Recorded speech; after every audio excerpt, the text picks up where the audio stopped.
So basically this is a poem, Dust of Snow. Okay, Dust of Snow. It has been written by Robert Frost. ये जो poem है किसके द्वारा लिखा गया है? तो रॉबर्ट फ्रॉस्ट के द्वारा। ये जो पोएम है ना, basically if you talk about this poem, basically ये जो बता रहे हैं हम लोग को, which is giving awareness regarding, we can say that superstitions. ठीक है ना, जो भी आपका सुपरस्टिशंस होता है ना, उसके अकॉर्डिंग ये क्या कर रहा है आपको कि अवेयरनेस दे रहा है। ये चैप्टर का मैसेज, ये जो पोएम है उसका यही मैसेज है। ओके एवरीवन, तो हम इस चैप्टर पोएम को समझेंगे अच्छे तरीके से और उसके बाद वन बाय वन डील करेंगे।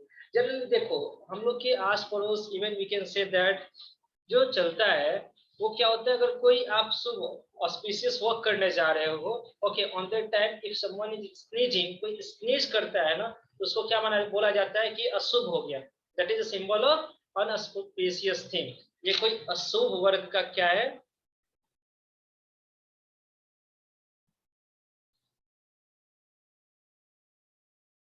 यही चीज अमन मैं अभी समझा रहा हूँ। ओके, सुपरस्टिशंस को ही मैं समझा रहा हूँ, सुपरस्टिशंस क्या होता है उसी चीज को मैं बता रहा हूँ। बेसिकली ये जो चैप्टर है ना हमारा, that is telling about this all things, ये सारी चीज के बारे में। ये जो हमारा चैप्टर है डस्ट ऑफ स्नो, ये हम लोगों को बता रहा है। ओके, तो चलिए इस चैप्टर को हम लोग देखते हैं and we are just going to understand. Aman, जिस चीज की मैं चर्चा कर रहा हूँ आप समझना, मेरे एग्जांपल्स को which right now which I am going to give, मैं देने जा रहा हूँ जो example which you have to understand.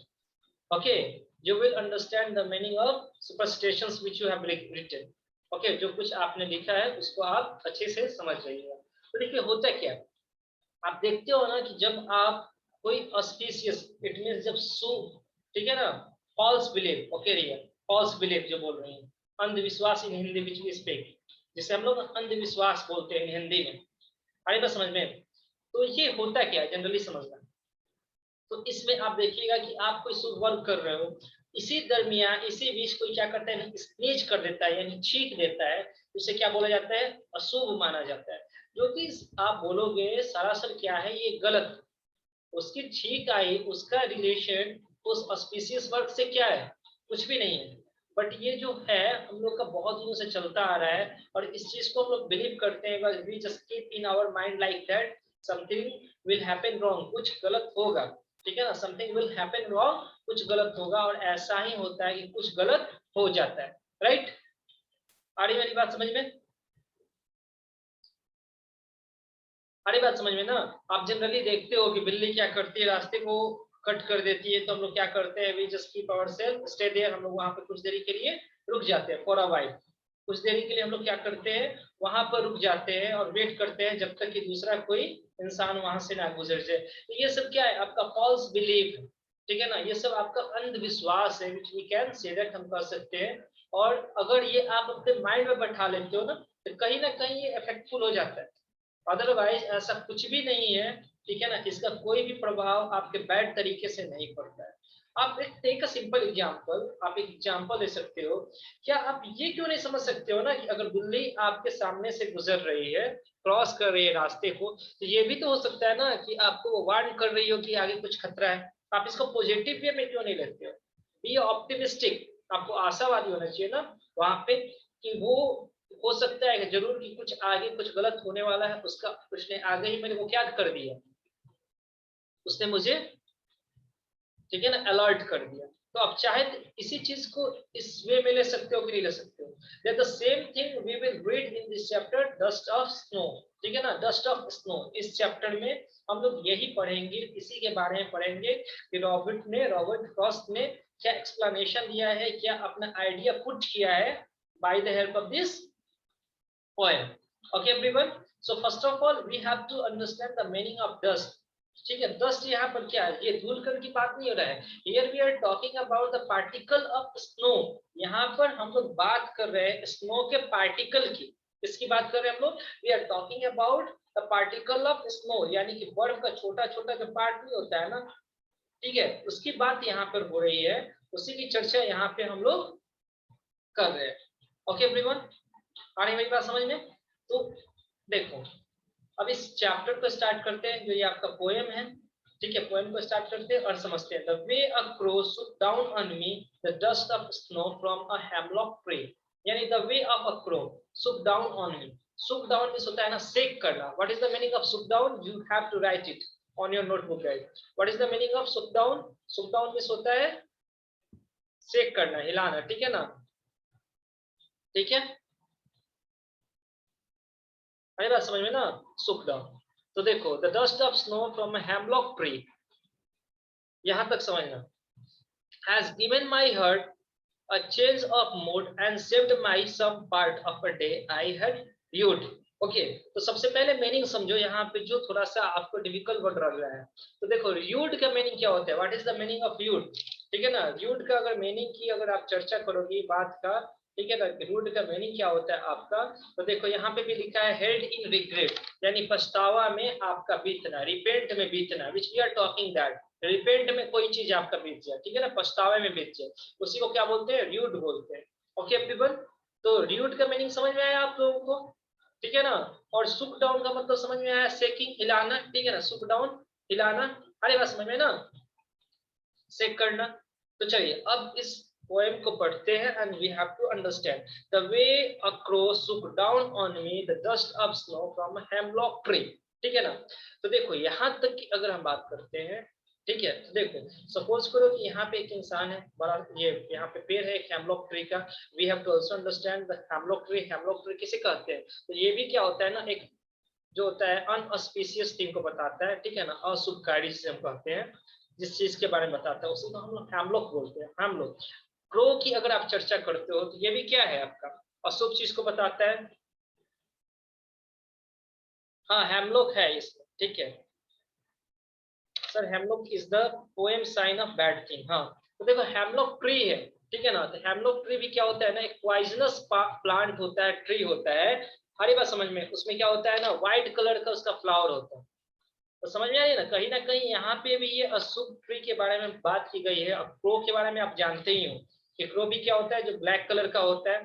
तो इसे भी क्या मानना है लोगों का, ठीक है ना, ये भी क्या होता है, एक अशुभ होता है। हरी बात समझ में ना। हाँ इंडिया में जनरली, अरे बस समझ में, तो क्रो को भी माना जाता है। अब देखो इसे क्यों माना जाता है ना, तो अगर जो हिंदू कल्चर से होंगे then they will understand very soon about it, बहुत जल्द इसको समझ सकते हैं, ठीक है ना। देखो आप देखते हो ना, जब किसी का डेथ होता है तो उसके बाद जो भोजन बना हो रहता है सबसे पहले क्रो को खिलाया जाता है, देखते हो ना, होता है कि नहीं ऐसा?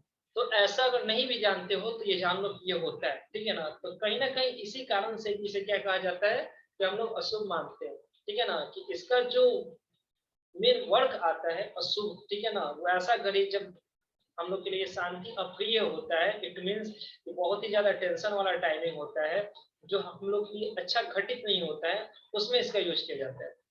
ओके एवरीवन, तो ये तो बात हो गई क्रो की। यहाँ पे हेमलॉक ट्री की भी बात की गई है, यानी कि इस ये समझ में आ रहा है ना कि यहाँ पे भी ये अशुभ वर्ड का चर्चा किया जा रहा है, जो लोगों का थिंकिंग है उससे।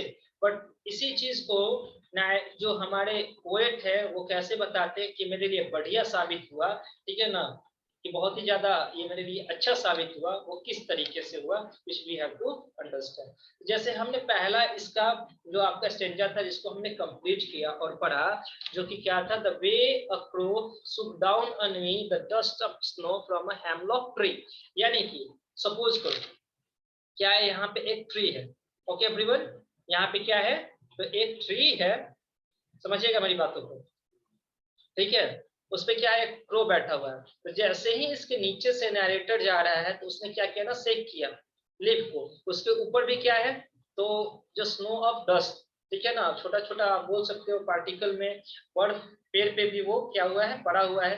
तो जैसे ही उस पर वो क्रो बैठा हुआ था, ठीक है ना, अपने बॉडी को सेक करता है या पैर से सेक करता है, तो वो क्या होता है, इस पर का ना थोड़ा सा पार्टिकल क्या होता है, किसका, स्नो का, तो वो पोएट के बॉडी पे गिरता है, और जैसे ही गिरता है ना तो बोलते हैं has given my heart and change of mood, और ये मेरे क्या करता है ना, ये मेरे मूड को, ठीक है, टोटली अच्छा तरीका में चेंज कर देता है, और मेरा मूड क्या हो जाता है, काफी अच्छा हो जाता है। And saved some part of a day, save and saved some part of a day I had viewed, ठीक है ना, और वो मेरे जो दिन का कुछ जो दिन का, ठीक है ना, वो जो दिन मैं पछतावा में, ठीक है ना, रिग्रेट के मैं क्या कर रहा था, व्यतीत कर रहा था, खत्म कर रहा था, उसका कुछ पार्ट मेरे लिए क्या हो गया, काफी अच्छा, ठीक है ना, घटित हुआ। और वो मेरे लिए क्या था, काफी अच्छा था। उसमें मेरा हार्ट भी क्या हो गया, काफी चेंज हो गया। और मेरा मूड भी काफी ज्यादा क्या था, जॉली मूड में था, ठीक है। और मैं काफी ज्यादा खुश था। तो कहीं ना कहीं यहाँ पर, यस मिस्टेक, तो कहीं ना कहीं इस चैप्टर में डस्ट ऑफ स्नो में हम जो चर्चा कर रहे हैं, हम बात कर रहे हैं इस पोएम के थ्रू, जो रॉबर्ट फ्रॉस्ट है वो बताना चाहते हैं कि जो ये अंधविश्वास है, we have to just remove such kinds of thing from our society because it will be a big obstacle in the development of our country. ये क्या होता है ना, I am telling the same thing Aditi, मैं moral ही बता रहा हूँ from this poem. Okay, मैं अभी वही बता रहा हूँ, I am just giving you, ठीक है ना, मैं आपको भी बता रहा हूँ, ठीक है, just try to listen me. तो देखो, ये मैं मोरल क्या बता रहा था इसका, मैंने आपको क्या बताया कि रॉबर्ट फ्रॉस्ट जो है कहीं ना कहीं इस पोएम के थ्रू ये हम लोगों को ये समझाना चाहते हैं, बताना चाहते हैं, ठीक है, कि जो ये सब है हमारा अंधविश्वास की हम जो चर्चा करते हैं, ठीक है ना, ये कहीं ना कहीं हमारी कंट्री को एज वेल एज वहाँ के लोगों को डेवलप होने से क्या कर रहा है, रोक रहा है। इवन आपने देखा ना कि कितने अंधविश्वास के कारण कितने लोगों का जान चला जाता है, जो कि जनरली एक ग्रामीण क्षेत्र में होता है।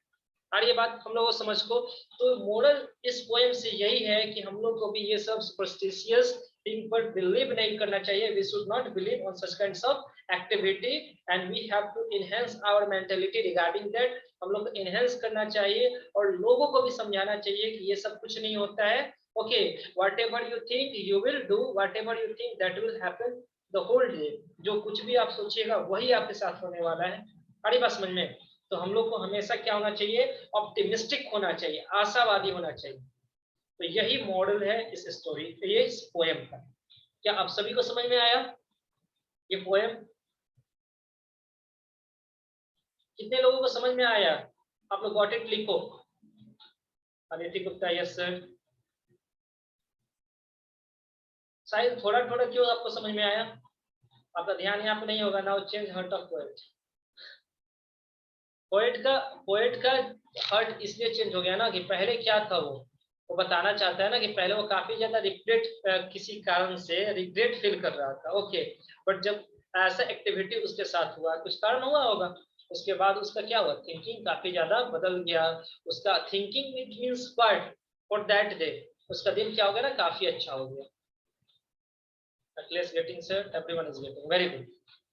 तो चलो थोड़ा सा इसका राइमिंग देखते हैं। We have to also see the rhyming of this poem. इस पोएम का हम लोग को राइमिंग भी देखना है। तो चलिए बताइए तो इस पोएम का राइमिंग।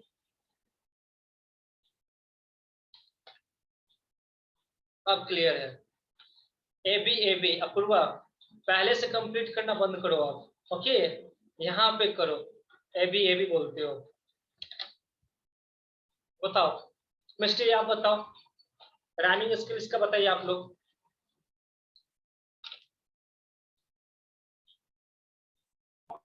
ए बी सभी कोई बोल रहे हैं ए बी।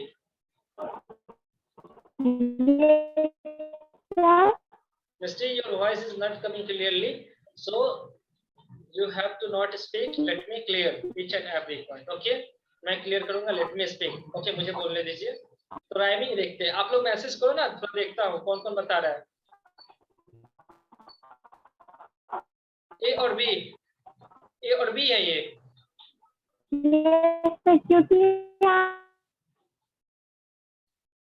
ए बी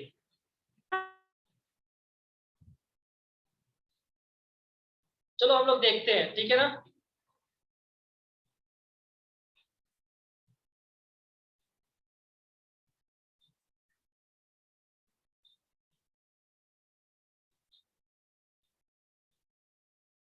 चलो देखो इसका राइमिंग स्किल हम लोग देखते हैं। ओके, तो देखो यहाँ पे the way a crow should down on मी, देखो यहाँ पे क्रो है, द डस्ट ऑफ स्नो, तो ये ए हो गया आपका। ए बी, तो देखो क्रो और स्नो, देख रहे हो ना, क्रो और स्नो, ठीक है, क्रो और स्नो।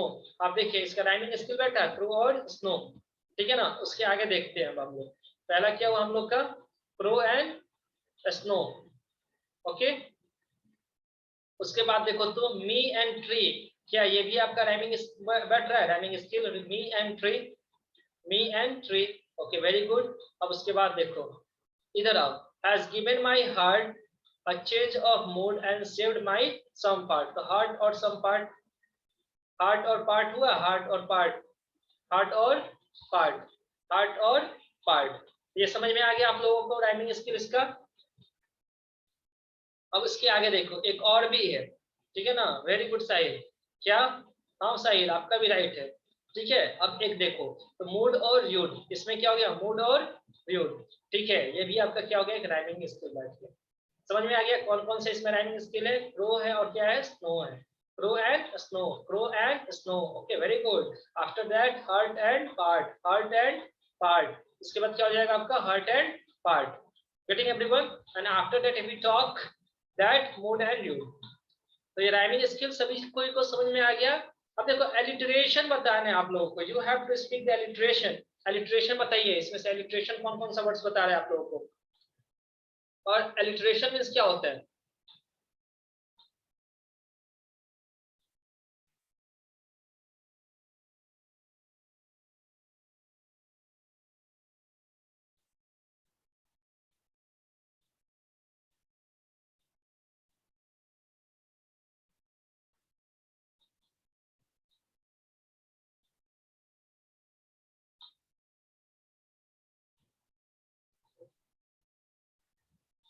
देखो एलिटरेशन क्या होता है ना, I think you have read in class 9। Okay चलिए मैं आप लोगों को बताता हूँ।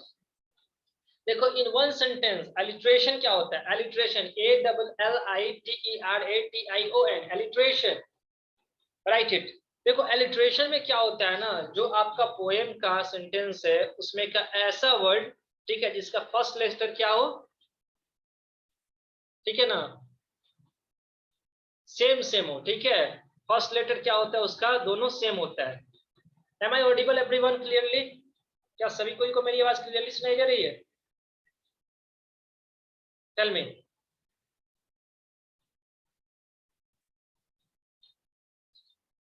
Alliteration, ALLITERATION।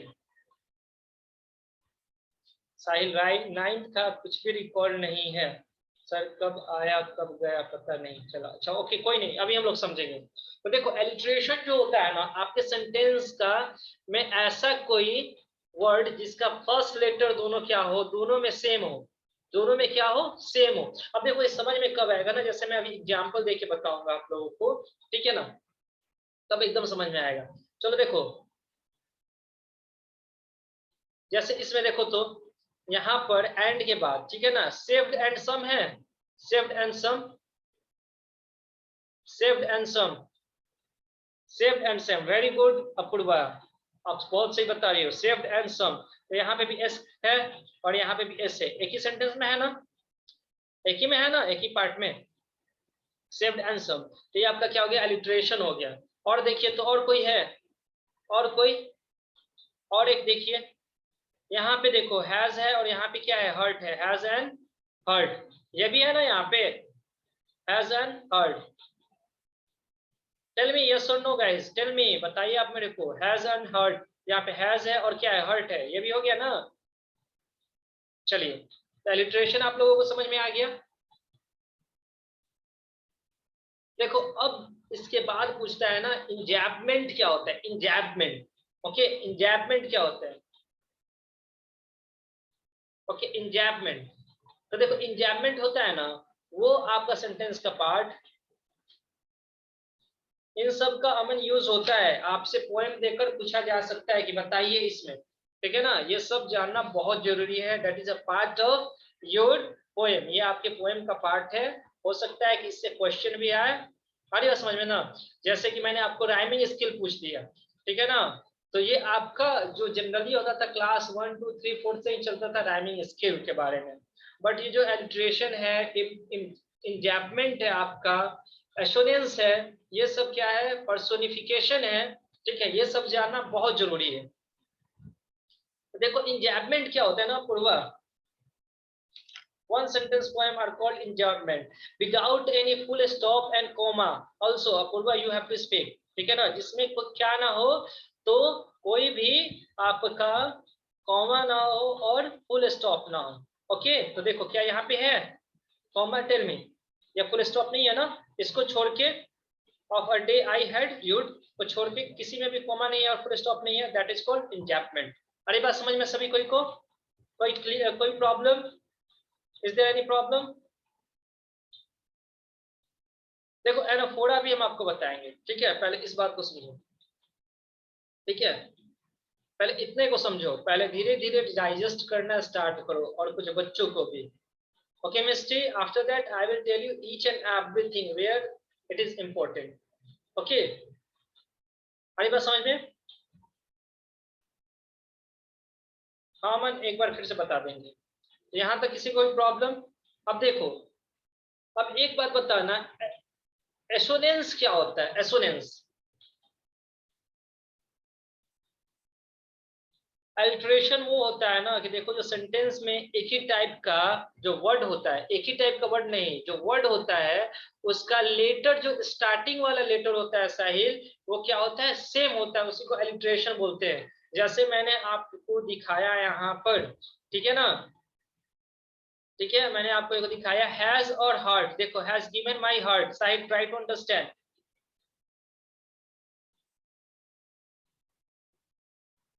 इंजैपमेंट यहाँ पर इस वाले सेंटेंस को छोड़कर सारा इंजैपमेंट है। क्या किसी के लास्ट में फुल स्टॉप है रिया? कॉमा है? नहीं है। हमारी बात समझ में? देखो Misty is getting each and everything. अभी आप लोग को इसी में कंफ्यूजन होने लगा, तो ये स्टार्टिंग इसलिए कंफ्यूजन हो रहा है, जैसे ही हम लोग पोएम को कंप्लीट करते जाएंगे, ठीक है ना, तो हम लोग को मालूम चलते जाएगा, ठीक है, और हम लोग फिर से एक बार चर्चा करेंगे और सारा कुछ समझ में आएगा। हाँ जैसे, हाँ वेरी गुड साहिल, हाँ जैसे आपने लिखा हैज और हर्ड, हाँ सही है आपका, आने लगा आपको समझ में साहिल? अल्टरेशन आपको समझ में आने लगा? अब चलिए, एसोनेंस क्या होता है थोड़ा सा और कहीं है क्या? हाँ, और कहीं है उसके अलावा? और भी है एस कहीं, देखो एक और मैंने बताया है। एंड और सेव सम पार्ट में भी होगा सर। और बताओ सेव कहाँ एंड कहाँ पे? सम, सेव एंड सम कहाँ पे थोड़ा मेरे को बताओ तो फिर से तो। सर, हैज और हर्ट में होगा, हाँ सेव्ड एंड सम, ठीक सेव है, एंड सम में होगा। Very good. आगे मैं बता और रहा हूँ, उस चीज को ध्यान से सुनो, ठीक है, try to listen me carefully. अब देखो इसके बाद हम लोग जो चर्चा करते हैं, पर्सोनिफिकेशन क्या होता है, थोड़ा सा समझ लो, इसके बारे में हम लोग आगे चर्चा करेंगे, ठीक है, अभी मैं ज्यादा नहीं बताऊंगा बिकॉज ये बाउंस करने लगेगा आप लोगों को। पर्सोनिफिकेशन भी देखा मैंने आपके पहले वाले भी क्लास में, कुछ बच्चे पूछे इसलिए मैंने नहीं बताया, क्योंकि अभी जो मैं बता रहा हूँ which you have to understand, वही आप समझो, और slowly by slowly we will understand each and everything. जो भी हम लोग को समझना है सारा कुछ हम लोग समझेंगे स्लोली बाय स्लोली, बट अभी हम लोग को हैबिट डालना है, we have to make such kinds of habit. क्या करना है? हैबिट डालना है, जिससे हम लोग क्या करें, समझ जाए। यहाँ पे मिस्ट्री ने बहुत अच्छे से बताया, एसोनेंस उसे कहते हैं जो आपका वोवेल साउंड दे, वोवेल वाला साउंड दे, उसे हम लोग क्या बोलेंगे? एसोनेंस बोलेंगे। हमारी बात समझ में? उसे हम क्या बोलते हैं? एसोनेंस बोलते हैं, जो आपका वोवेल वाला साउंड दे।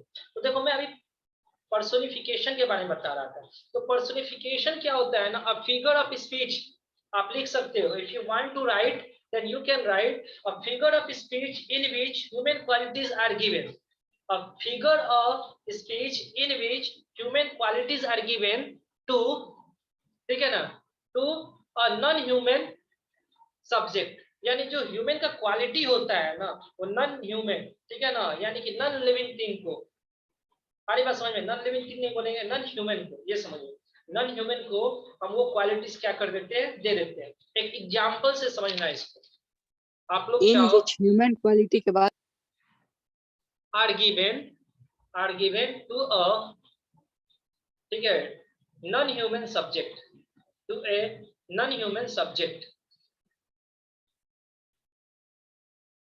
Okay sir. अच्छा एक बात चर्चा करना, मेरे को बताना, जो हमारे मतलब हम बात करते हैं पर्सन, ह्यूमन बीइंग, वो डांस करते हैं या नॉन ह्यूमन बीइंग डांस करते हैं? कौन डांस करता है? डांस कौन करता है? टेल मी, कौन डांस करता है? Humans, very good. तो इसके क्वालिटी को ना हम जब नॉन ह्यूमन को देकर डिस्क्राइब करते हैं तो उसी को क्या बोलते हैं, पर्सोनिफिकेशन करते हैं। जैसे मैंने बोला, लिखो एक एग्जांपल। यस, मिस्टी ने जैसे बोला I like onions but don't like me, they don't like me. Very good Misty, आपका तो एकदम क्लियर है, क्यों नहीं हो सकता, पर्सोनिफिकेशन है।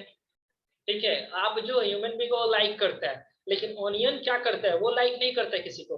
बट आपने अपने सेंटेंस बताया कि ऑनियन मुझे लाइक नहीं करता है, तो यहाँ पे ये सेंटेंस पर्सनिफिकेशन बता रहा है। एक एग्जांपल मेरे तरफ से भी लिख लो सब, मैं भी एक देना चाहता हूँ। The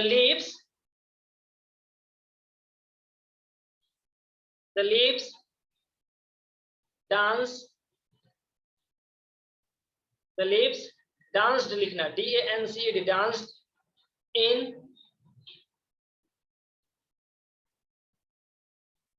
the leaves danced in the autumn wind। तो देखो, ऑटम का जब रहता है ना, तो उसमें जब हवा चलता है तो उसको बताया जा रहा है कि जब पेड़ जो है सेक करता है, तो उसको मैंने क्या किया, पर्सोनिफिकेशन दे दिया कि वो, ठीक है ना, वो सेक नहीं करता, हिलता नहीं है, वो सारे जो ट्री होते हैं वो डांस करते हैं। हमारी बात समझ में? तो बेसिकली जो ये डांस जो है वर्ड है, ये किसकी क्वालिटी की यहाँ पर चर्चा की जा रही है, ये ह्यूमन बीइंग का है ना, वही लोग डांस करता है। हमारी बात समझ में? तो इसको मैंने कोरिलेट कर दिया किसके साथ, इसके साथ मैंने कोरिलेट कर दिया, ठीक है, तो लीव के साथ। So that is called personification. यहाँ पे मिस्टी ने भी बहुत अच्छा एग्जांपल दिया। आई होप आप लोगों को समझ में आ रहा होगा पर्सनिफिकेशन, आ रहा है ना? तो यहाँ पे पर्सनिफिकेशन की भी हम चर्चा नहीं कर रहे हैं, एसोनेंस की बात कर रहे हैं। यानी ना जब आपको वोवेल साउंड दे, किस चीज को साउंड दे, वोवेल साउंड दे। क्या आप सभी को पर्सनिफिकेशन समझ में आया? टेल मी गाइस, यस और no, tell me guys. Yes sir, clear, yes sir, clear है, क्लियर है, क्लियर है, आया sir. Vivek, very good, very good Vivek, बहुत अच्छी बात है, सभी को समझ में आया। Second sound, second shook down on me, very good. ये कौन बताया है? सेकंड अपूर्वा ने बताया, एश्योरेंस ऐसे। तो देखो जो वोवेल साउंड देता है, ठीक है ना, वोवेल साउंड समझ में आता है ना, आर्टिकल में भी इसका बहुत ज्यादा यूज है, वोवेल साउंड और कॉन्सोनेंट साउंड। हमारी बात समझ में? जब आर्टिकल पढ़ाएंगे तो हम समझाएंगे। आर्टिकल पढ़ने के बाद आपसे ना ए और एन का यूज कहीं पे गलत नहीं हो सकता है। आपको अगर वोवेल साउंड आपका क्लियर हो, कॉन्सोनेंट साउंड आपका क्लियर हो, तो देखो यहाँ पे समझना मेरी बात, ठीक है।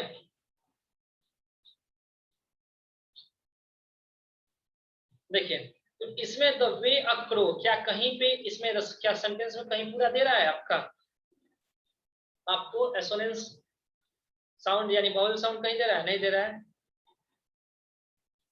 आर्टिकल तो क्लास 6 में था, डिटरमाइनर्स पढ़ाएंगे ना बाबू, एक बार फिर से हम आपको बताएंगे शायद, क्लास 6 में था ना शायद। मैं आपसे पूछूंगा, अगर गलत होगा तो आपको क्लास 6 में फिर से भेजा जाएगा भेजने पढ़ने के लिए, अभी एंड ऐसा नहीं है। तो देखो यहाँ पे जो एक सेंटेंस है ना, shook down on me, generally इसमें प्रॉब्लम होता है कुछ बच्चों को। तो ये क्या है आपका, इसको आप डाउन, इस पे आप पेन से निशान लगा लेना या नोट डाउन कर लो, सुट डाउन ऑन मी, जैसे अपूर्वा ने बताया भी, ये आपका क्या है, एश्योरेंस है। ओके एवरीवन, तो आपका ये आपका जो पोयम था डस्ट ऑफ स्नो, क्लियर हुआ?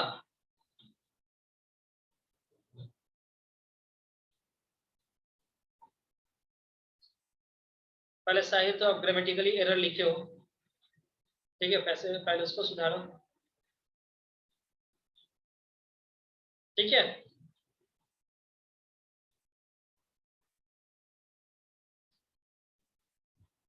सभी को ये क्लियर हो गया?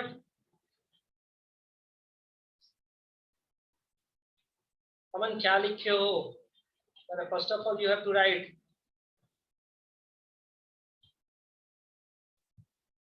पहले लिखना सीखो, ठीक है Aman, you have written wrong. मैंने क्या बोला, एसोनेंस बोला। एसोनेंस मिस होता है ना जो आपको which is giving you vowel sound, जो वोवेल साउंड देता है उसी को बोलते हैं। आगे चैप्टर में देखेंगे शुभम, अभी बस इतना ही समझो, ठीक है। कोई प्रॉब्लम, जैसे जैसे चैप्टर में आएगा वैसे वैसे हम लोग समझेंगे, ठीक है। वो जहां को आपको वोवेल वाला साउंड देगा, ठीक है, तो मैं आपको दिखाऊंगा, और करते करते ना ये क्लियर हो जाता है। स्टार्टिंग में सबको प्रॉब्लम होता है इसमें। आप लोगों को समझ में आया ना? ये चैप्टर तो डस्ट, जो आपका चैप्टर है डस्ट ऑफ स्नो, किसी को कोई problem? Mystery, no problem sir. और कोई? Shubham? No sir, very good, very good.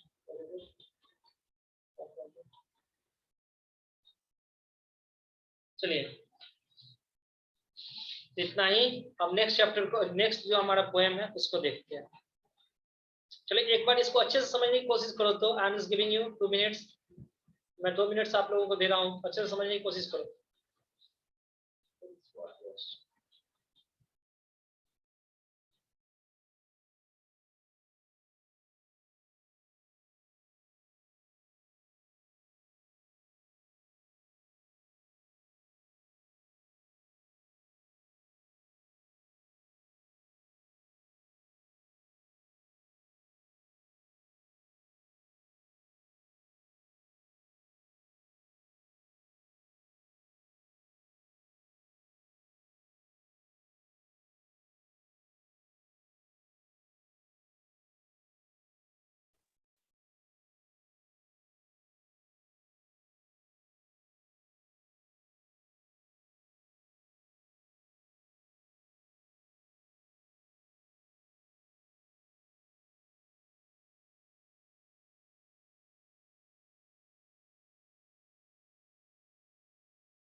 चलिए अब देखिए, इस चैप्टर को समझा जाए, आई मीन इस पोएम को समझा जाए। ओके एवरीवन,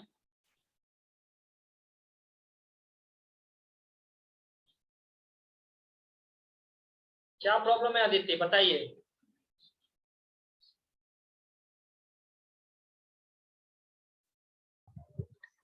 सर इस पोएम में पर्सोनिफिकेशन है। अब देखो इस पोएम की बात कर रहे हैं ना, तो ये आपको दिया गया है होमवर्क, आप देखो। पर्सोनिफिकेशन के बारे में मैंने बताया, एग्जाम्पल लिखवाया ना, पहले आप इसको अच्छे तरीके से देखो, उसके बाद मैं आपको बताऊंगा। ओके, जब तक आप खुद से खोजने की कोशिश नहीं करोगे ना तब तक प्रॉब्लम होगा। तो पर्सोनिफिकेशन क्या है? आपका एक होमवर्क है। अब ये जैसे ही मैं डस्ट ऑफ स्नो करवाऊंगा, देन मैं आपको बोलूंगा जो भी इसका जो पोएटिक डिवाइस है वो आपको अपने से करना है। हरी बात समझ में? जब नहीं होगा then I will take each and everything. But आज मैंने आप लोगों को समझाया ना, और इसका 70 to 80% मैंने करवा भी दिया। एनोफोरा एक छोड़ा हूँ अभी, ठीक है, वो भी मैं आपको समझा दूंगा। हरी बात समझ में ना? और कुछ कुछ इसका पॉइंट है। तो पर्सोनिफिकेशन का मैंने आपको बता ही दिया क्या होता है। तो देखो क्या उस सेंटेंस में है कि नहीं, ठीक है। इसके अकॉर्डिंग जो आपका सर ये पर्सोनिफिकेशन वगैरह बोर्ड एग्जाम में आता है सर, जो भी बताए हाँ हैं ये सब आता है, आता ही क्या कुछ। नहीं भी आएगा तो आप उसको पढ़ोगे नहीं, समझोगे नहीं। नहीं सर, बस ऐसे ही पूछ लिए। चलिए ओके अदिति, कोई प्रॉब्लम और? हाँ मिस्ट्री है, मिशनरी भी बताएगा। आई नो वेट, मैं आपके पास भी आऊंगा और आपसे भी पूछूंगा, टेंशन नहीं लो। ओके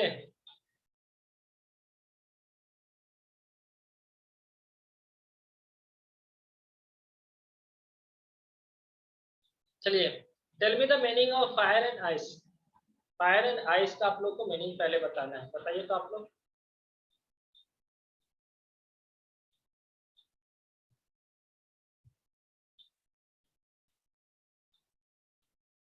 क्या बात है अदिति, अखिलेश ने सही बताया। अदिति आप तो बता रही हो फायर मीन्स हो गया डिजायर, और आइस मीन्स हो गया आग और बर्फ। मिस्टी बता रही है आग और बर्फ। तो बताओ सर, और कोई बताइए।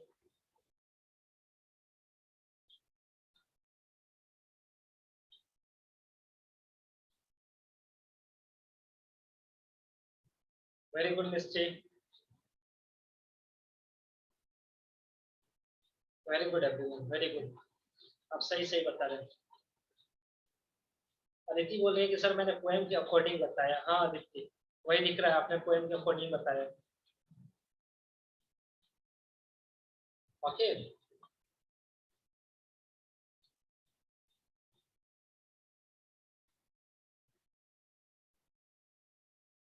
अब पूर्वा पूछ रहे what was the question, tell me the meaning of fire and ice. This is a very simple question and you can, while giving answer of this question, think that why is sir asking such kinds of question, कि इस type का stupid question सब क्यों पूछ रहे हैं। अपूर्वा बता रही, देखो तो अपूर्वा ने बता भी दिया कि सर फायर मींस आग और आइस मींस बर्फ। क्या बात है, कुछ लोगों का आ रहा है fire means desire and ice means hate, ऐसा आ रहा है।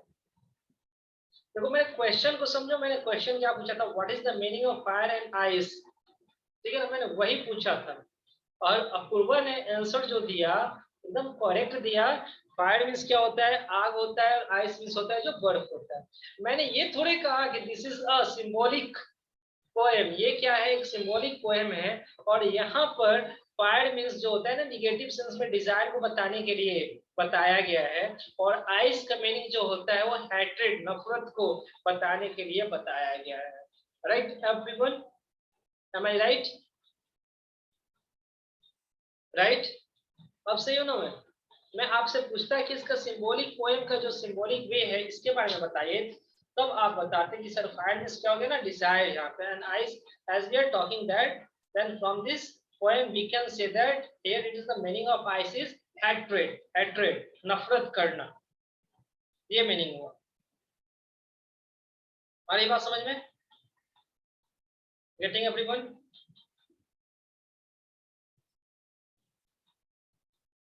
तो चलिए बेसिकली जो है ना ये चैप्टर, हम ये जो पोएम है हम लोग स्टार्ट करते हैं and we have to see each and everything. Okay, चलिए तो देखिए ये जो जैसे मैंने बोला as I told all of you that this is a symbolic poem, ये क्या है, एक सिंबॉलिक पोएम है और यहाँ पर क्या कहा गया है, जो हमारा फायर वर्ड है इसके लिए यूज जो किया गया है,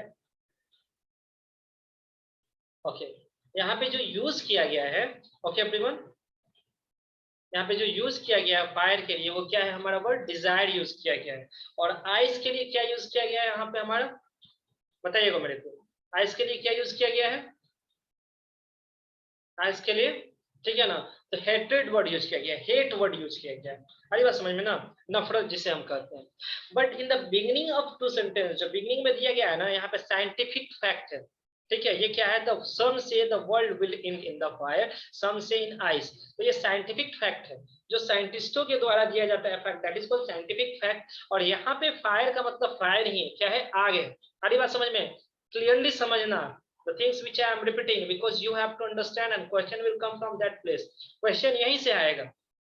अरे बात समझ में ना, तो ये सब क्लियर होना चाहिए, एकदम अच्छे तरीके से समझ में आए, ठीक है। Misty, now stop texting and try to understand each and everything. Okay, maybe if you have read that's why you are speaking, but you will get something more. Okay Misty, try to just understand each and everything, stop texting।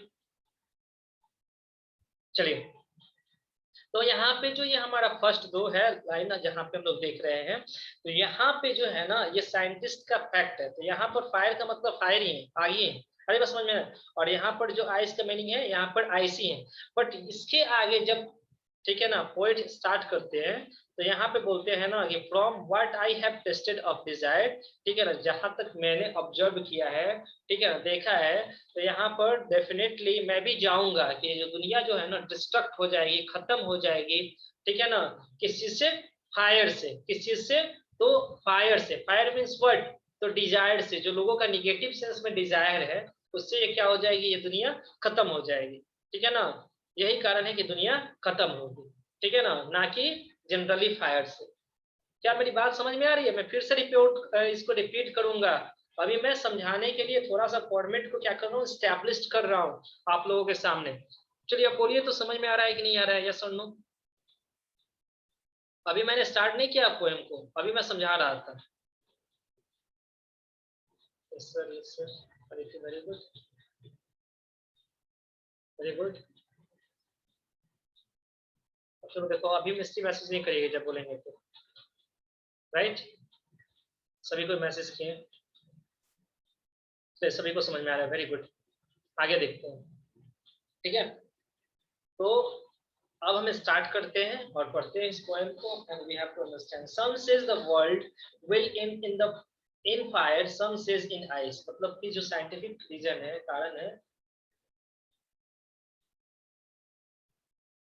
Okay, तो some says the world will in fire, some says in ice. कुछ लोग बोलते हैं जो ये जो दुनिया है, ठीक है, ठीक है, किस चीज से डिस्ट्रक्ट होगा, ठीक है, ये खत्म हो जाएगा, then that is fire, fire से, आग से।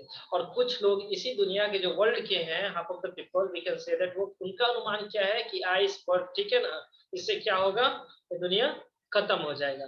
बट जहां तक from what I have tasted of desire, I hold with those who favored fire। ठीक है, तो मैं उन लोगों के साथ जाऊंगा जहां तक मैंने देखा है, ठीक है, मैं उन लोगों के साथ जाऊंगा जो बोल रहे हैं कि फायर के कारण ये क्या होगा, ये दुनिया एक दिन खत्म हो जाएगा, विध्वंस हो जाएगा, ठीक है, मैं उसके साथ जाऊंगा।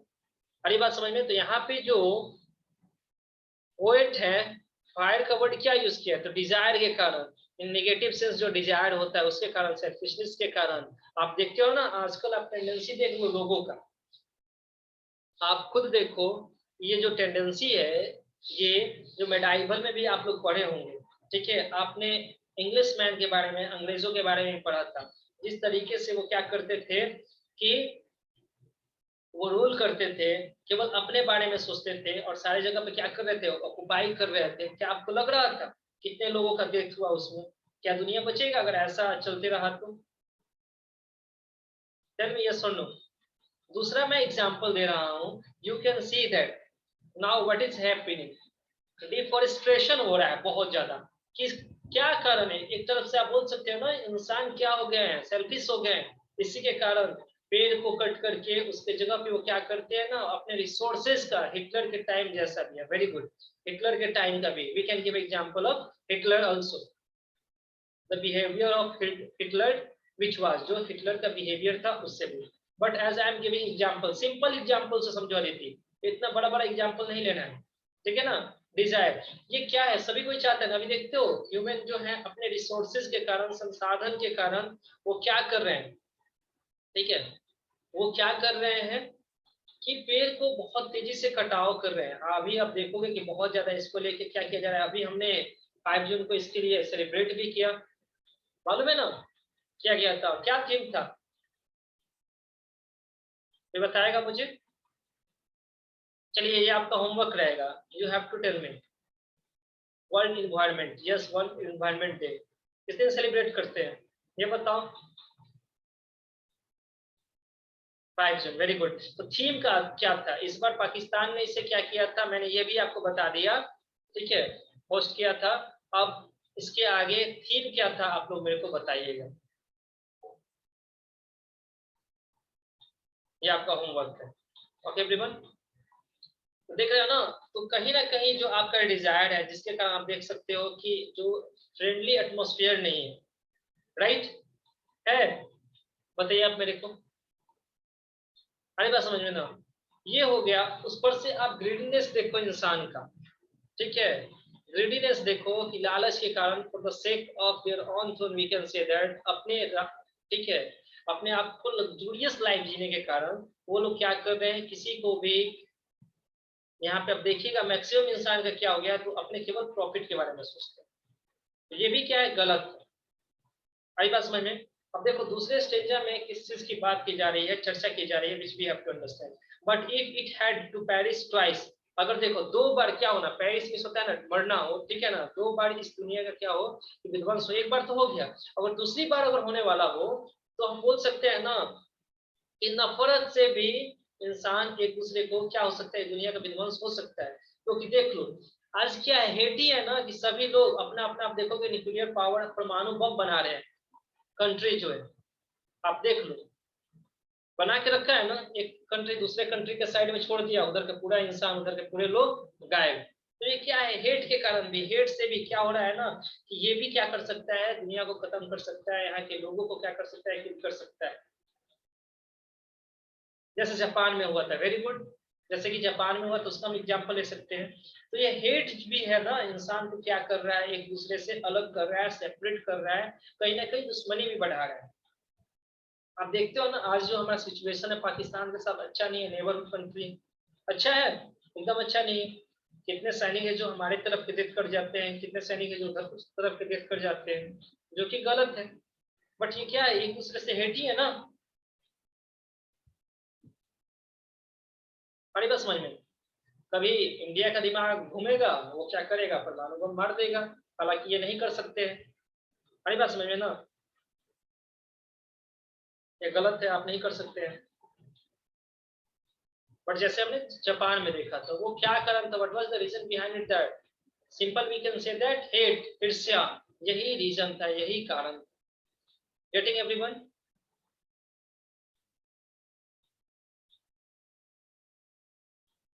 हम होते, साहिल बोल रहा है कि हम होते तो कब का हो गया रहता, पाकिस्तान थे, ऐसा नहीं होता है। चलिए,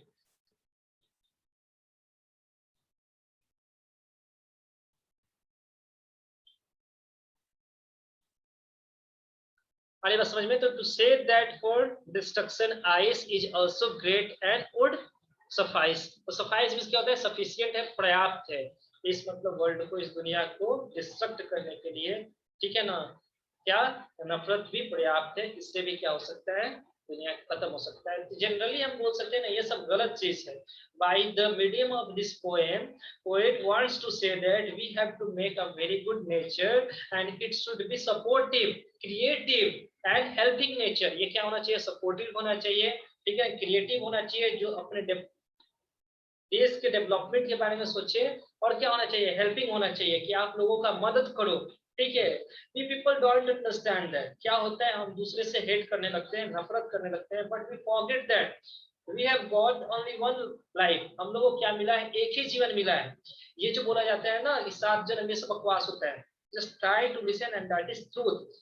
we are getting only one life, हम लोग को एक ही जीवन मिलता है, and we have a fix timing. हम लोगों के पास क्या होता है ना, फिक्स टाइमिंग होता है। तो बशर्ते इन गलत चीजों पे हम लोगों को अपना लाइफ वैसा करना चाहिए ना कि after that people will remember us, like APJ Abdul Kalam sir. आप देखते हो ना, अभी भी हम लोग क्या करते हैं, एपीजे अब्दुल कलाम सर का, और ऐसे ही बहुत सारे लोग हैं जिनका हम लोग एग्जाम्पल देते हैं, भगत सिंह का एग्जाम्पल देते हैं, क्योंकि उन लोगों को एक ही लाइफ मिला था और उसको उन्होंने जिया, और ठीक है ना, उस लाइफ को उन्होंने जीता भी। हमारी बात समझ में, उन्होंने ऐसा वर्क किया कि आफ्टर डेट हम लोग बोलते हैं कि वो नो मोर, अब वो नहीं है, बट उन्होंने जो इतना अच्छा वर्क किया, ठीक है, वो कहीं ना कहीं हमारे सराउंडिंग हमेशा रहता है, और कहीं ना कहीं वे लोग भी हमारे सराउंडिंग रहते हैं जिन्हें हम याद करते हैं। तो हम लोग नेल्सन मंडेला, यस, जिनके बारे में हमने प्रीवियस चैप्टर में मैंने आप लोगों को पढ़ाया था, लॉन्ग वॉक टू फ्रीडम में, लॉन्ग वॉक टू फ्रीडम में मैंने आपको पढ़ाया था नेल्सन मंडेला के बारे में। अब सोच लो, साउथ अफ्रीका के ब्लैक पीपल उनको कितना याद करते होंगे अभी भी, कि आज जो फ्रीडम मिला, आज जो हम लोग को फ्रीडम मिला है, साउथ अफ्रीका की बात बाद में करते हैं, भगत सिंह, ठीक है, बहुत सारे ऐसे हमारे लीडर्स थे, आज उन्हीं के कारण, नहीं तो हम लोग भी बंदिश में रहते हैं, राइट एवरीवन। तो महात्मा गांधी, यस। तो समझो, ट्रैक से हम लोग थोड़ा इधर जा रहे हैं, बट समझने की कोशिश करो, ज्यादा उधर के एग्जाम्पल मत लो। तो मतलब ये जो लाइफ मिला है, इसमें हम लोग को हेट नहीं रहना चाहिए, और ये जो रॉन्ग टाइप का डिजायर है, निगेटिव सेंस वाला, ठीक है ना, कि अपने डिजायर को प्राप्त करने के लिए हम दूसरे को क्या कर दे, कोई हार्म दे दे, पहुंचा दे, ये नहीं होना चाहिए। It should be ban. ये क्या होना चाहिए, बैन होना चाहिए, ठीक है ना, इस सब पे बंदिश लगना चाहिए। हमारी बात समझ में। तो ये जो लाइफ मिला हुआ है, ये फिक्स टाइमिंग है हम लोगों के पास, तो इसको अच्छे वर्क में करना चाहिए, और ठीक है, सभी को इसे फ्रेंडली नेचर रहना चाहिए, ना कि हम किसी से हेट करें। हमारी बात समझ में। तो इस पोएम से ये भी कर सकते हैं ना, कि ये जो रॉबर्ट फ्रॉस्ट है, वो बता रहे हैं कि 21 एरा की अगर हम बात कर रहे हैं, एरा मीन्स होता है युग, अगर उसकी हम बात कर रहे हैं, तो इसमें लोगों के बीच में कितना मतभेद जो होता है उत्पन्न हो गया है। पहले स्टेंजा में उन्होंने बताया कि लोग कितने ग्रिडी हो गए, लालची हो गए, कुछ समझ में नहीं आ रहा है उनको कि क्या रॉन्ग है, क्या राइट। सारी बात समझ में, तो ये सब नहीं होना चाहिए, इसका कंक्लूजन यही है। तो चलिए, इसका राइमिंग आप लोग मेरे को पहले बताइएगा, tell me the rhyming of this poem. फिर A B C, Misty start हो गए। Very good. मिस्टी को मालूम था कि सर अब तुरंत बोलेंगे राइमिंग, जैसे मैंने बोला वैसे उसने लिखा। Very good.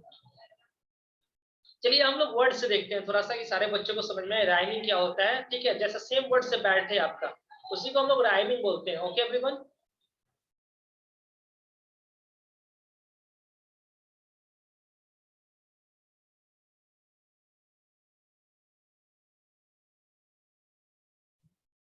अब चलिए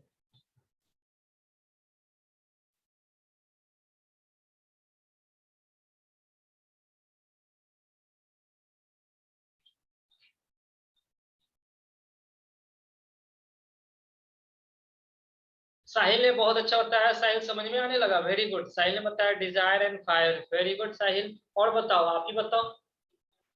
चलो मैं पूछता हूँ कुछ बच्चों से, मैं पूछता हूँ। यानी vice and nice. Very good साहिल।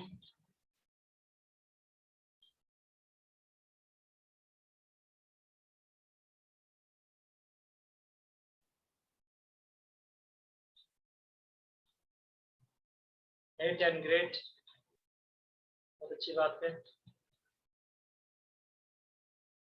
चलो इसमें जो है ना, ये सब आपका होमवर्क रहेगा, आप लोगों को कंप्लीट करना है। In your next class I will ask to everyone, क्या ये दोनों पोएम में कहीं पे किसी को कोई प्रॉब्लम? बताओ मेरे को, कहीं पर किसी को कोई problem? Riya no problem sir, no problem. रियल आप आंसर नहीं दे रहे हो किसी क्वेश्चन का, बस कोई प्रॉब्लम नहीं है, बस इतना ही पे छोड़ दे रहे हो। Try to give answer. If you know then you have to give answer of any question जो पूछा जाए। देखो ये टेंडेंसी नहीं रहना चाहिए कि आ रहा है सब बच्चे दे रहे हैं मैं क्यों दूं। ठीक है, कुछ लोगों का ऐसा होता है, but that is wrong. If all is giving answer why should you not? आप क्यों नहीं दे रही? आपको भी देना चाहिए।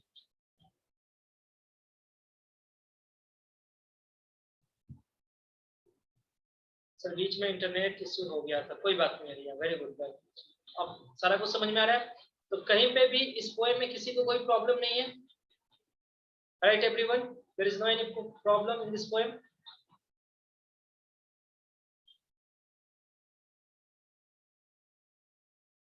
Very good, okay, no problem. तो देखो इसका जो है ना पोएटिक डिवाइस है, ये सब सारा कुछ आप लोगों को बताना है। ये क्या मैं कुछ पूछ लूं आप लोगों से? पूछ लूं कुछ? Tell me everyone. साहिल बोल रहे हैं हाँ, समझ में आने लगा। पूर्वा भी बोल रही है, मिस्टी भी पूछिए सर। चलिए चलिए इसमें का एलिट्रेशन बताओ तो आप मेरे को तो ऊपर ही दिखाई दे रहा है, सबसे पहले ही दिखाई दे दिया, और सभी कोई बता भी रहे हैं। वाह क्या बात है। Apoorva is saying right. Misty कहाँ है? Very good. Nancy very good. World will very good. Apoorva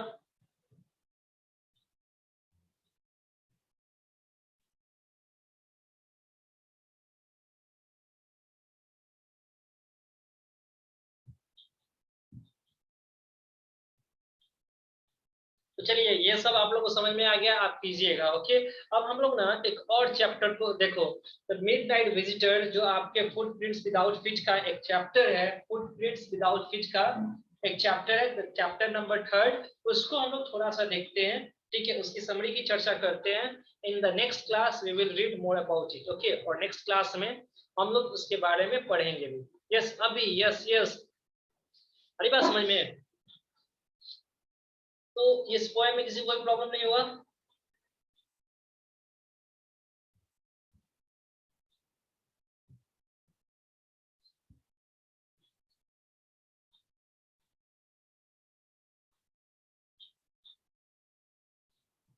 साहिल बोल रहे हैं ओके, थोड़ा सा समझ लो अच्छे से। साहिल बहुत ही इंटरेस्टिंग है। ओके, और जब मैं पढ़ाऊंगा ना तो और अच्छा लगेगा। आप लोग का एक जो पोएम है अभी छूट गया है, उसको भी मैं पढ़ा दूंगा, टाइगर इन जू। उस वो पोएम की भी अगर आप चर्चा करो ना तो बेसिकली जो है उसके फर्स्ट स्टेंजा में और सेकंड स्टेंजा में डिफरेंट है। एक जगह ना जब वो केज में रहता है वहां की चर्चा की गई है, और एक जगह जब वो क्या रहता है, जंगल में रहता है, फॉरेस्ट में रहता है, तो किस तरीके से क्या करता है, वो हंटिंग करता है, उसके बारे में बताया गया है। उसके बॉडी की अपीयरेंस के बारे में बताया गया है। ओके, यही तो है a tiger in the zoo poem. उसको भी हम लोग कंप्लीट कर लेंगे। ओके एवरीवन,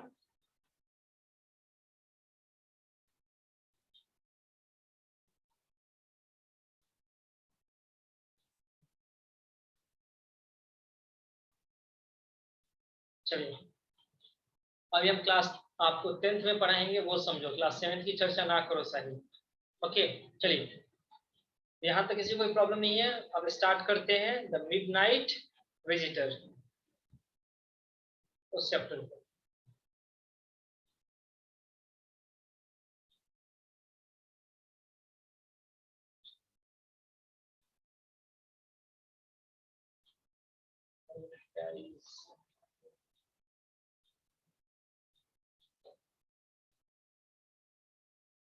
चलिए, क्या ये आपके स्क्रीन पर आ गया द मिडनाइट विजिटर?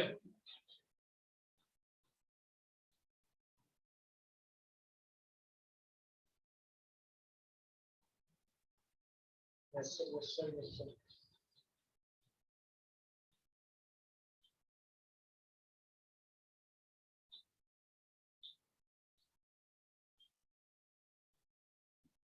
देखो, there are 3 main characters in this story. इस स्टोरी की बात करते हैं, if we talk about the story the midnight visitor, then there are 3 main characters in this story. इस स्टोरी में 3 मेन कैरेक्टर हैं। First is ऑसिबल, okay, is a secret agent. ये क्या है, सीक्रेट एजेंट है। एंड सेकंड इज, सेकंड कौन है बताइए आप मेरे को, कौन कौन पढ़ा है, चलो बताओ सेकंड कौन है।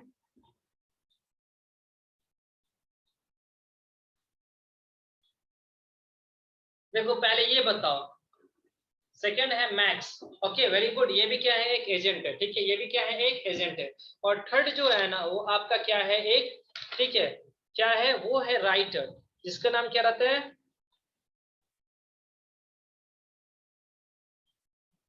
Max max max. हाँ ये सही है आपका, ठीक है वेरी गुड। चलो, जो थर्ड है ना, उसका नाम रहता है फोलर। ठीक है, थर्ड जो रहता है उसका नाम क्या रहता है, फोलर रहता है। अब देखो, ये जो फॉलोअर रहता है ना, वो क्या है, आपका राइटर है यहाँ पर। अब बेसिकली क्या होता है, ये जो स्टोरी स्टार्ट होता है, पहले हम यहाँ से देखना स्टार्ट करते हैं। Possible a secret agent is expecting to get a very important report. Another secret agent, Max, threatens him with a pistol demanding the report. Does Possible outwit him? Okay, चलो अब इसको पढ़ते हैं। देखो पॉसिबल क्या होता है ना, उसको क्या था, एक बहुत ही इंपॉर्टेंट रिपोर्ट मिलने वाला था। ये रिपोर्ट क्या था ना, मिसाइल के बारे में था। अब आपको बात समझ में आ रही होगी। और दूसरा जो है ना मैक्स, वो भी क्या है, एक सीक्रेट एजेंट है। वो क्या कर रहा है कि पिस्तौल के दम पर उससे वो स्नैच करना चाहता है, लेना चाहता है। क्या वो अपने, ठीक है, जो उसका मोटो था, थिंकिंग था, उसमें वो कामयाब हो गया कि नहीं हो पाया। ठीक है, क्या पॉसिबल ने उसे वो रिपोर्ट दे दिया, ठीक है, क्या अपने आप को बचा लिया। इस चैप्टर में हम लोग को पढ़ना है और समझना है। हमारी बात समझ में ना। तो बेसिकली ये जो चैप्टर स्टार्ट होता है, जिसकी हम चर्चा कर रहे हैं, तो देखो ये समरी है, थोड़ा सा let me tell you the summary of this story. ठीक है, समरी ऑफ दिस स्टोरी। तो इसमें हम बात करते हैं पॉसिबल की, ठीक है। और जो एक जो राइटर रहता है, वो क्या होता है ना, सबसे पहले आप मेरे को बताओ कि कितने लोग जानते हैं मीनिंग, ठीक है, सीक्रेट एजेंट का।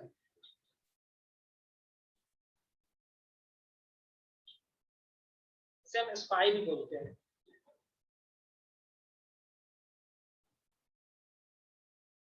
गुप्तचर, अपूर्वा ने तो शुद्ध हिंदी लिखा सर, गुप्तचर, क्या बात है, वेरी गुड।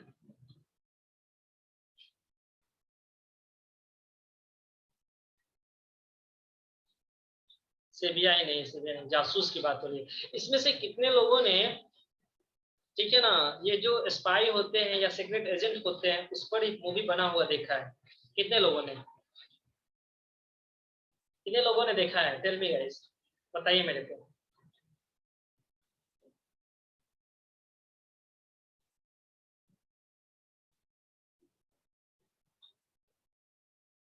साहिल बोल रहा है कि सर हमने डेरोमैन में देखा है। अदिति बोल रही है कि सर मैंने देखा है। ये अच्छा सिन क्या लिखे हो आप? Shinchan the spy. ओके, आपने ये भी मूवी देखा होगा,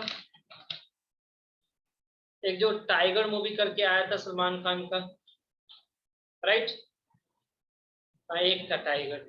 उसमें भी वो क्या कर रहा है पूर्वा, ठीक है, उसमें भी वो क्या करता है, ठीक है ना, एक सीक्रेट एजेंट का, ठीक है, रोल प्ले कर रहा होता है। टाइगर जिंदा है जो भी हो, तो ये आप लोगों को समझ में आया ना? उसमें भी बस मैं याद दिलवाने के लिए कर रहा था, मैं किसी से मूवी का नेम नहीं पूछा। ओके, ये यहाँ पे बहुत ही फनी है और हमारे लिए हेल्पिंग होगा, इसलिए मैंने आप लोगों से पूछा। तो आप लोगों ने देखा कि वो जो एजेंट था उसका बॉडी कितना जबरदस्त था, ठीक है, सीक्रेट एजेंट जो था माइंड से कितना फुर्तीला था, बॉडी से भी फुर्तीला था, ठीक है, काफी क्लेवर और शार्प था, ठीक है। बट यहाँ पे जो बात होती है, यहाँ पे जब राइटर आता है, क्योंकि वो चाहता था कि एक रोमांटिक, ठीक है, रोमांटिक और बोलता है एडवेंचरस, ठीक है, वैसा कोई वो राइटिंग उससे हेल्प करके उसके सारा चीज को ऑब्जर्व करके वो लिखे, क्योंकि वो उसका क्या हो कि बहुत ही ज्यादा नेम हो उसको लेके। तो वो ऑसिबल के पास पहुंचता है, बट जैसे ही पहुंचता है तो वो देखता है कि जो ये सीक्रेट एजेंट है काफी ज्यादा क्या है, मोटा है। ओके, काफी ज्यादा क्या था वो, तो फैटी था, और देखने से कहीं से भी वो सीक्रेट एजेंट नहीं लग रहा था, मोटा था और हाइट में क्या था, वो छोटा था। लेकिन अब तो ये बेचारा आ गया था मिलने के लिए उसके पास, कौन, जो कि हमारा राइटर था, जिसका नाम क्या है, फाउलर है। ओके, वो अब इसको ये लेकर क्या करता है ऑसिबल, कि उसको लेते हुए वो अपने रूम की तरफ जाता है, ठीक है। वो जो रूम लिया था वो 6th फ्लोर पे था और काफी ज्यादा छोटा था। ये भी देख के बेचारे को काफी ज्यादा क्या होता है, डिसअपॉइंटमेंट होता है फाउलर को, क्योंकि वो सोचा कि वो अगर आप किसी सीक्रेट एजेंट के पास जाएगा तो वो काफी ज्यादा क्या होगा, तो वो बॉडी से अच्छा होगा, लुकिंग देखने में काफी अच्छा होगा, और रह भी रहा होगा तो एक अच्छा उसको क्या मिला होगा, ठीक है ना, रिसोर्सेज साधन मिला होगा जहां पे वो रह रहा होगा। बट वो कहाँ रह रहा था, तो वैसे घर की तरफ, वैसे फ्लोर पे रह रहा था कि जिसके नीचे से भी काफी ज्यादा वो रूम के ऊपर की तरफ जाने पे स्मेलिंग आ रहा था, दुर्गंध आ रहा था, ठीक है।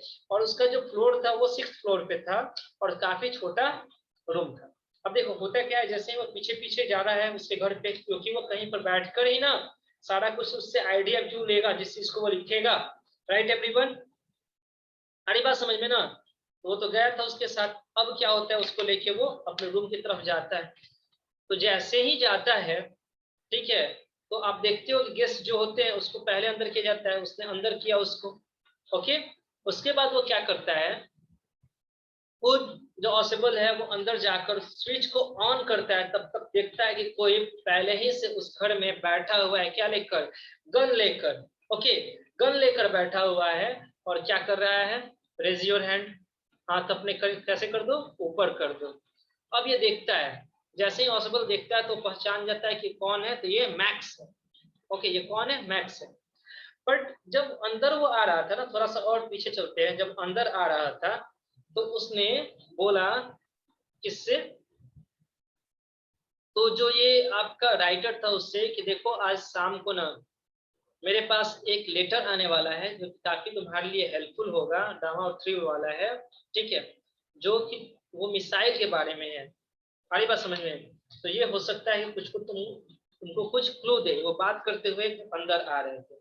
अब जैसे अंदर आए, स्विच को ऑन किया, वो पहले घर में क्या था, काफी ज्यादा डार्क था, अंधेरा था, जब तक स्विच ऑन ना करो वो घर क्या है, पूरा अंधेरा था, ठीक है। अब ये क्या करता है, जैसे ही स्विच को ऑन करता है तो देख रहा है कि पहले ही उसमें कोई बैठा है, और उसके सामने क्या किया है ना, पिस्टल को किया हुआ है, और बोल रहा है रेज योर हैंड। और जो तब तक क्या होता है, ऑसिबल उसको पहचान जाता है कि तो मैक्स है। तो मैक्स जो है वो बोलता है कि जो तुम्हारे पास जो वो पेपर है वो मुझे दे दो। हर बात समझ में? तो यहाँ तक मैंने आपको बताया, it was the half of the summary.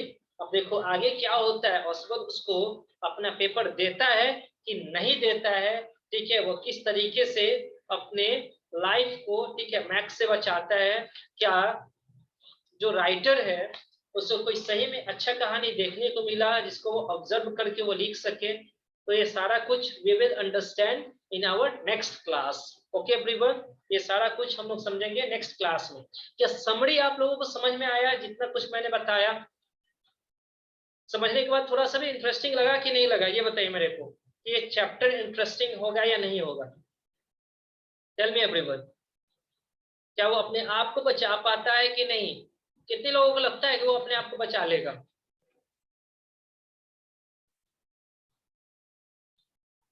अमन बोल रहे हैं बहुत ज्यादा इंटरेस्टिंग है। I don't know. अपूर्वा बोल रहे हैं बचा लेगा, लगता है अपूर्वा पढ़ी है।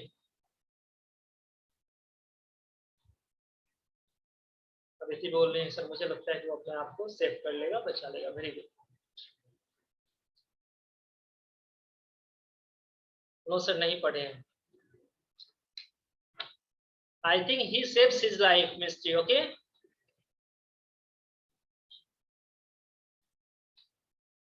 Very interesting. ओके, तो जो कुछ भी अभी तक हमने पढ़ा, दो पोएम पढ़ा और इसका स्टार्टिंग का समरी पढ़ा, क्या ये सभी कुछ समझ में आया?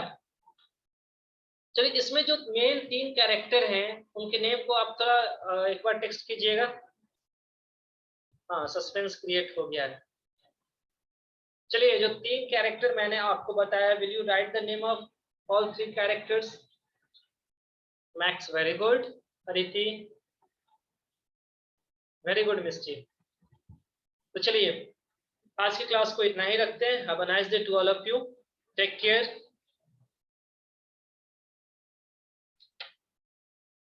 Thank you everyone.